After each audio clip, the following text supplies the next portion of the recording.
33.5 సంవత్సరాలు జీవించి ఆయన చెప్పిన ప్రకారమే శిలువపై ఎక్కి మన అందరి కొరకు ప్రాణము పెట్టి రక్తము కార్చి చిందించి ఇగో నేను మరలా 3 రోజుల తర్వాత లేస్తానన్నారు. మరలా 3 రోజుల తర్వాత ఆయన లేచి 542 మందికి కనిపించి శిష్యులతో మీరు సర్వలోకానికి వెళ్లి సర్వ సృష్టికి కులాలకు మతాలకు ప్రాంతాలకు అతీతంగా నేను వచ్చాను, ప్రాణం పెట్టాను, రక్తము కార్చాను, నా ద్వారా మీకు రక్షణ, మనసుకు నెమ్మది, శరీరానికి ఆరోగ్యం, ఆత్మకు శాంతి, చనిపోయిన తర్వాత నాతో పాటు లక్షల కోట్ల సంవత్సరాలు మీరు పరలోక రాజ్యానికి వెళ్ళాలి అంటే యేసు నా రక్షకుడు, నా ఏకైక రక్షకుడని మీరు మనసులో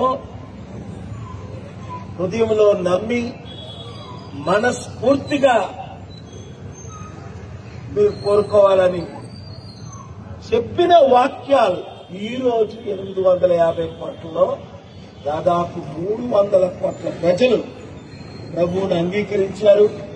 ఇంకా అంగీకరించిన వారు అపార్థం చేసుకోకుండా, మతంలో కలమని నేను చెప్పట్లేదు, ఏ మతం కూడా స్వర్గానికి తీసుకెళ్దు. మతాలు మనల్ని విభజిస్తాయి. కొంతమంది మత నాయకులు ఈరోజు చిచ్చులు పెడుతున్నారు. కొంతమంది మత నాయకులైతే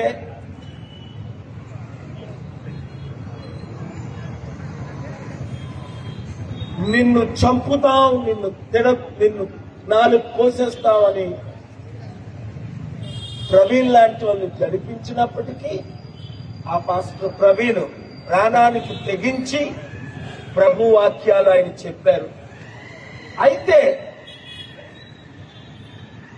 ఎవరిని దూషించకుండా అపోస్తలుడైన పౌలు అంటాడు, వారిని మీరు దూషించకండి, వారి దేవతలను దూషించకండి, వారి గుడులను మీరు దోచుకోకండి, అందరూ శాంతిగా ఉండండి. ఆ శాంతి మెసేజ్ ఇవ్వడానికే ఈ రోజు నిన్న నన్ను హైదరాబాద్ లో ఇక్కడ కూడి ఉన్న బిడలు, అయ్యా మేము 200 మంది నాయకులు హిందూ ముస్లిం క్రిస్టియన్స్ వస్తున్నాం, మీరు రండి అంటే గుడ్ ఫ్రైడే దినం కంటే మంచి దినం ఏది? యేసు ప్రభు చనిపోయిన దినం కంటే మంచి దినం ఏది? శాంతి కొరకు యేసు ప్రభు ఏమన్నారు? I give my peace unto you అని ప్రభు చెప్పారు.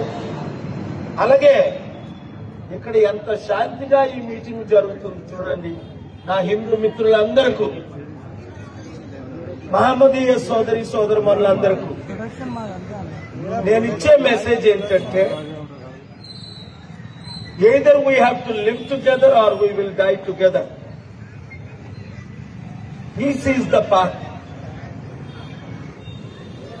ఎవరి నమ్మకాన్ని రాజ్యాంగం ప్రకారం మనం ప్రకటించుకోవచ్చు.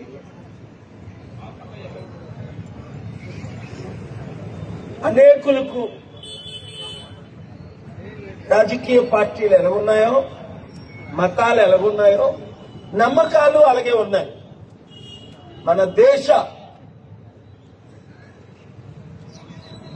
కాన్స్టిట్యూషన్ ప్రకారం